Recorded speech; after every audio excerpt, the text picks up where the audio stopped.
The story begins on a quiet night, showing a police officer named Jeffrey on duty. At the same time, two young men, Ryan and Kevin, suddenly approach him. It is revealed that Officer Jeffrey has ordered Ryan to rob a store, handing him a map of the location. As a locksmith expert, Ryan easily gains entry and drills through the wall where the safe is located. Once the safe is pulled out and opened, it is as Jeffrey described, filled with cash. However, the safe also contains a motion sensor alarm that immediately alerts the authorities to the robbery. As a result, an order for an arrest is issued, and Jeffrey promptly volunteers to respond before anyone else can. When Jeffrey arrives at the scene, he fires 2 shots into his own car. Kevin, stepping out first, is confused by his actions, but within seconds, Jeffrey shoots Kevin, killing him on the spot. Jeffrey then places the gun he used to shoot his car beside Kevin's body, framing Kevin for firing at him first. This provides justification for Jeffrey to claim self-defense. When Ryan exits, furious and shouting at Jeffrey, the officer remains unfazed while pointing his gun. Jeffrey then threatens Ryan, warning that if he speaks up, Jeffrey will harm his wife and child. Left with no choice, Ryan stays silent to protect his family, taking the blame for the robbery and Kevin's death. 10 years later, Ryan is released from prison. Outside the gates, his old friend Frank waits for him, welcoming him with words of encouragement. At that moment, Frank offers Ryan a job as a locksmith again, but Ryan hesitates. His criminal record and revoked locksmith license make him doubt his ability to start fresh. Frank, however, insists, taking Ryan directly to his lock repair workshop. Everything is prepared: a workspace, tools, a mobile van for service calls, and even pocket money. Overwhelmed by his friend's generosity, Ryan reluctantly accepts the job. Once a skilled locksmith and safecracker, Ryan now resolves to use his abilities for legitimate work. Later, Ryan calls his wife, Kate, a detective he hasn't seen in 10 years. He invites her and their daughter, Lindsay, to meet at a cafe they used to visit. During the meeting, Kate sends Lindsay to order food and drinks, allowing them to talk privately. During this moment, Ryan apologizes for his past mistakes, but chooses to keep the truth about Kevin's death a secret. Kate forgives him and allows him to reconnect with their daughter, though she is not ready to let him move back in. Despite this, Ryan is content to rebuild his relationship with Lindsay and feels hopeful about convincing Kate in the future. That night, back at the workshop, Frank advises Ryan to cherish the second chance his family has given him. Despite everything, they still accept him. Not only that, Frank also urges Ryan not to betray their trust again and to make his family his top priority. The next morning, Ryan, still sound asleep, is woken up by Frank, reminding him it's time to work. Feeling refreshed, Ryan begins his day fixing locks in a luxurious housing complex. After completing his task, the owner of the complex, Garrett, approaches him. Garrett reveals that one of his employees, April, informed him about Ryan's expertise in cracking locks and safes. With this information, Garrett tries to persuade Ryan to work for him in that capacity. Ryan, however, firmly declines, stating that his current work is solely focused on repair, not breaking in. When Ryan returns to the workshop, he finds April waiting for him. April is the older sister of Kevin, who shares her struggles since Kevin's death.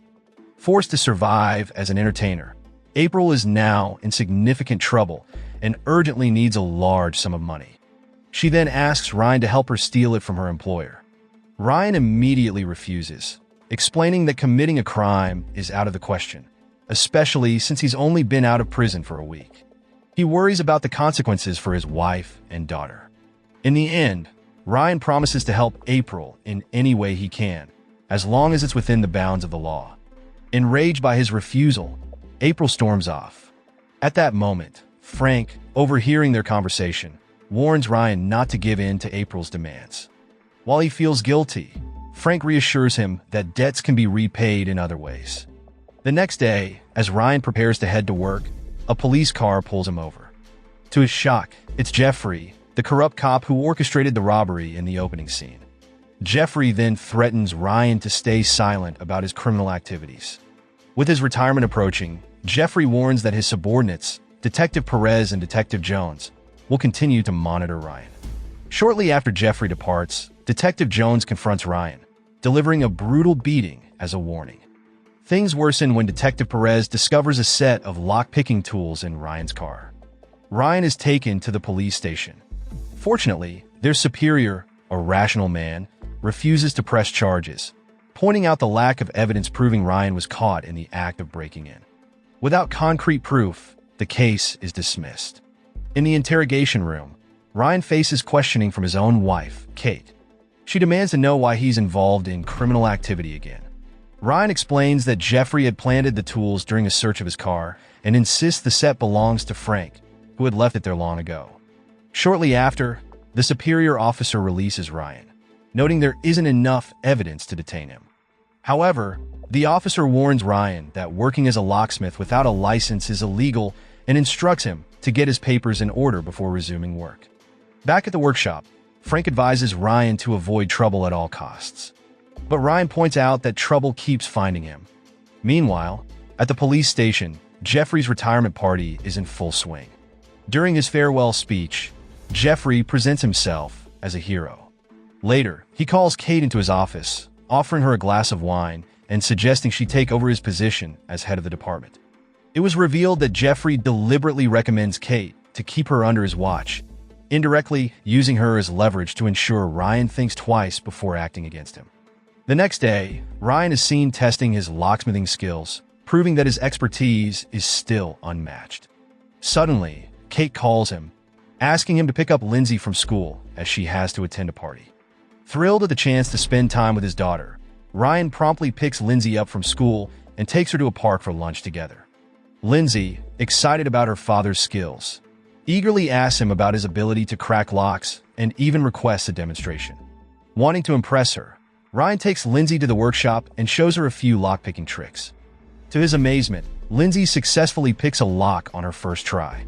Later that evening, Ryan drives Lindsay to the party Kate is attending, only to discover it's Jeffrey's retirement party. Kate also shares that she has been appointed to replace Jeffrey as the department head, working alongside Detective Perez and Detective Jones. Though frustrated, Ryan masks his emotions with a forced smile in front of Kate. Shortly after, Jeffrey approaches, casually greeting Ryan in a manner that feels like a veiled warning. Ryan says nothing, heads to his car, slams the door, and drives away in anger. Returning to the workshop, Ryan finds April waiting for him. Tearfully, April complains about her boss, Garrett, a real estate boss who exploits her by forcing her to serve as business associates. Showing bruises from a violent client, April pleads with Ryan to help her escape. She then explains that every attempt to flee ends with her being punished by being sent to more dangerous clients. Deeply moved by her plight, Ryan reluctantly agrees to assist her. The following day, April points out Garrett's residence and informs Ryan that a casino-themed party will be held there that evening. During the party, while everyone is distracted, Ryan must sneak into Garrett's office. Meanwhile, at the police station, Kate, now in her new role, reviews files on cases involving women like April. She notices that no arrests or investigations have been pursued, leading her to suspect that Jeffrey had neglected his duties. That night, the party at Garrett's home is in full swing, attended by influential figures, including businesspeople, government officials, and even police officers. Disguised with a mask, Ryan sneaks in through the back entrance. Inside, April spots him and creates a diversion by bumping into a waiter carrying drinks, drawing everyone's attention. Taking advantage of the commotion, Ryan slips away and heads toward Garrett's office. However, Jeffrey, also present at the party, catches a glimpse of Ryan's shadow and begins trailing him. The moment Ryan enters Garrett's office, he is relieved to find a bag full of cash on the desk, eliminating the need to crack the safe.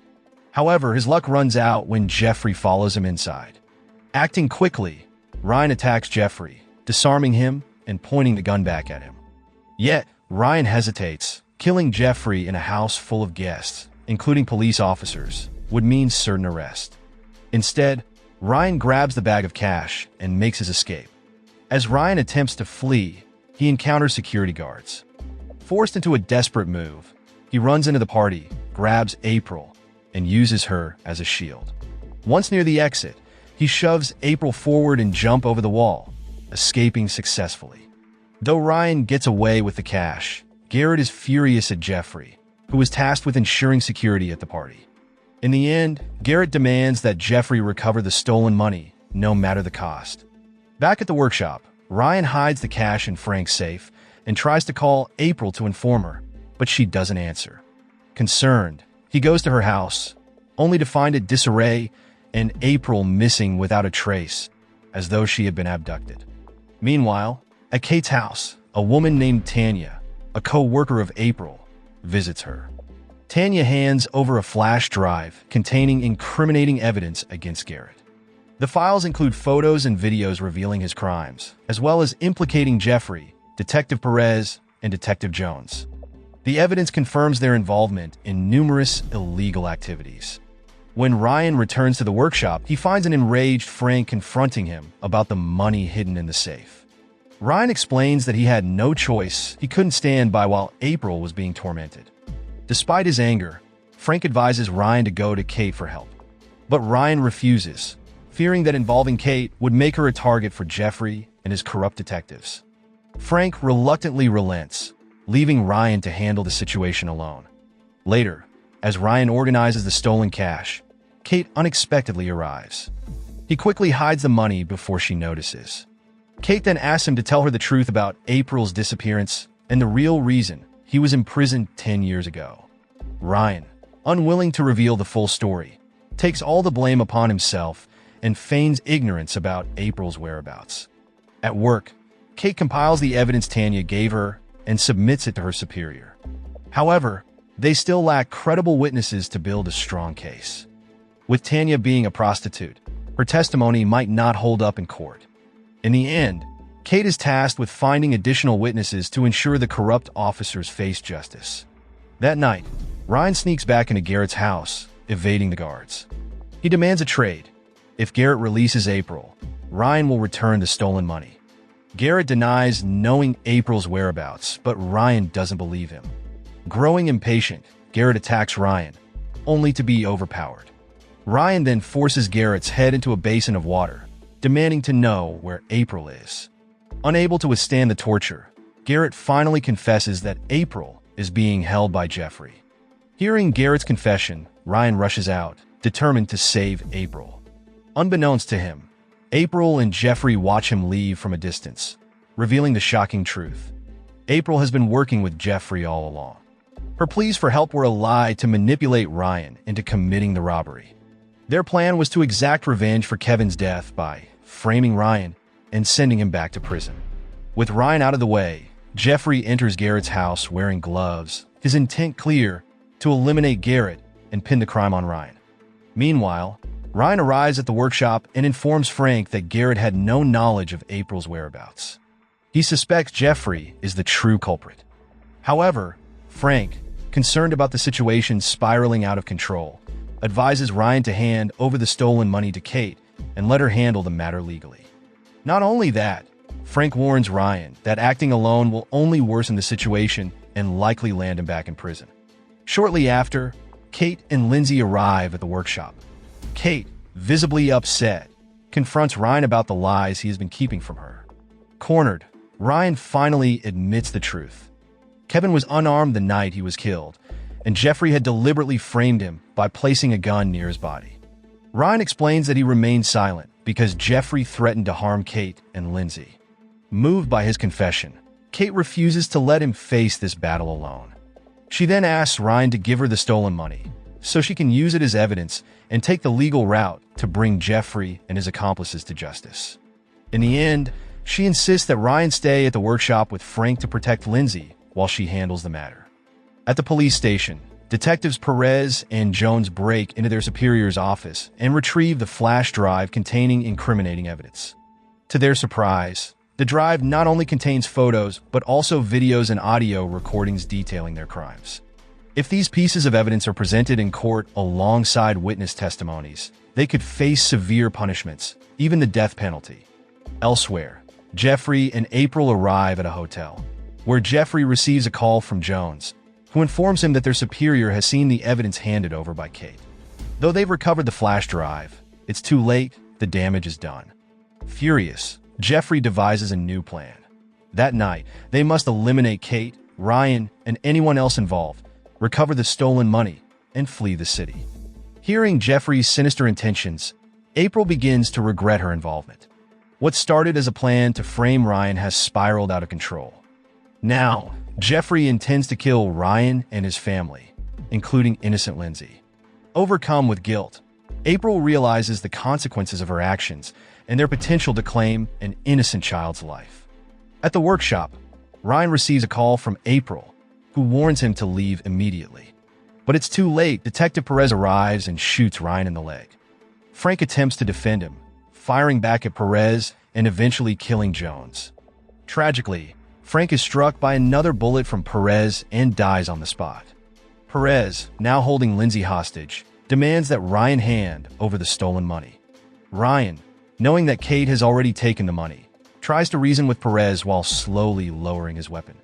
Meanwhile, Kate is seen urgently turning her car around upon hearing reports of a shooting at the workshop. Unfortunately, by the time she arrives, it's too late. Lindsay has been taken hostage by Perez. Shortly after, Jeffrey calls Ryan, demanding he bring the money in exchange for his daughter's safety. This time, Ryan decided to work together with Kate to save Lindsay, while Ryan agreed to meet Jeffrey at the designated location to hand over the money. Meanwhile, Perez arrives at a hotel, dragging Lindsay along. He locks her inside April's room, cuffing her to the bed before stepping out to monitor the situation. However, when Perez returns, he finds April missing. Inside the room, Lindsay cleverly works to unlock her handcuffs using the technique her father taught her. After successfully freeing herself, she sneaks toward the door and seizes an opportunity to run down the stairs. At the same time, Kate, who has infiltrated the hotel, spots her from the stairwell.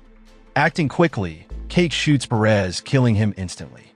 Wasting no time, Kate brought Lindsay into her car and speeds off toward the meeting location. At the meeting point, Kate instructs Lindsay to stay locked in the car, ensuring she allows no one inside except her parents. Meanwhile, Ryan stands helplessly with his hands raised as Jeffrey, having secured the money, prepares to pull the trigger. Unexpectedly, April emerges and shoots Jeffrey with the gun Ryan had discarded earlier. However, her anger is far from subsiding. Turning the gun on Ryan, she contemplates killing him. To her, Ryan has been the source of her suffering. If Ryan had never involved Kevin in that fateful robbery, Kevin might still be alive, and her life wouldn't have fallen apart. At the perfect moment, Kate intervenes, trying to reason with April. But April remains resolute, her finger tightening on the trigger. Ryan, filled with remorse, does not deny her accusations. Instead, he admits his guilt, expressing profound regret and apologizing sincerely. Closing his eyes, he braces himself for the inevitable. In a turn of events, Ryan's heartfelt apology softens April's resolve. Kate approaches her and embraces her like a sister, promising to care for her as family from now on. Moved by the gesture, April lowers her weapon. Moments later, police arrive on the scene to secure the area. April is taken into custody to face justice for her crimes, while Ryan is hailed as a hero for exposing the corrupt police syndicate. The next day at the station, Kate is promoted to lieutenant in recognition of her bravery.